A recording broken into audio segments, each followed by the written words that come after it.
Mr. President, and my colleagues.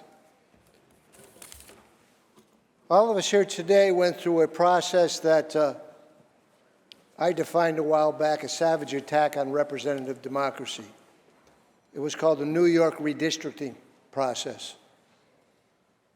And it went through several different connotations. It finally got to the Court of Appeals, and the Court of Appeals basically validated that and said it was totally unconstitutional.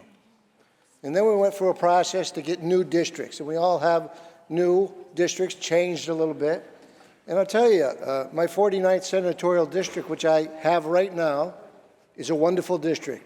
When I move into the 44th next year, it's a wonderful district. They're kind, they're caring people. They're going to go through some very holy holidays coming up and celebrate that. But they're also going to join their families and provide gifts for their families. And that's always a challenge for them. What do I get from my dad? What do I get from my brother?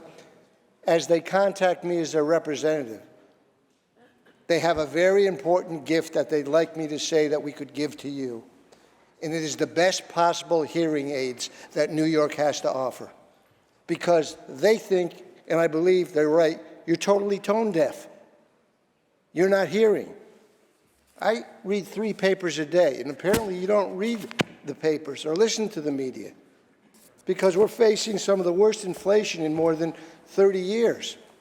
And in the worst inflation in 30 years, shortly, the New York State Thruway, faceless bureaucrats, those who were not elected, those who said at one point it would be totally free to have a Thruway, our main construction system, totally free, is going to provide a 75% increase to our impoverished population, the people who least can afford to put $30, $50, $80 inside an account and let it languish there.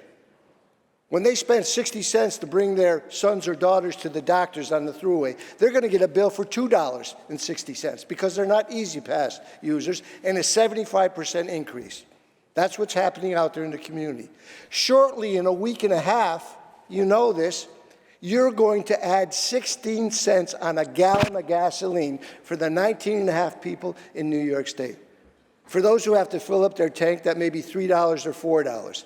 You're going to add 16 cents in the midst of a time where we're paying close to 1 3/4 or close to twice the amount they usually pay for gasoline. And to pour some salt in the wound at this time, you brought us back here, and I don't know if you know this or researched it because I looked at it, I talked to the professionals from our constituents are leaving. You're using $30,000 or more, $30,000 to $35,000 to get in this room today to bring us all back. Now, I would think using $35,000 of my constituents and constituents across the state money to do some good things here that would affect their quality of life.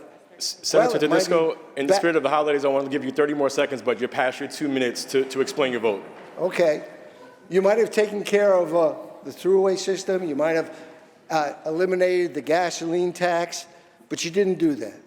You came here for one reason, aggrandize yourself and make you the highest paid and salaried group of legislators in the United States of America. If that's not tone deaf and shameful, I don't know what is. You gave yourself a tremendous bonus for the holidays. You know what you gave your constituents?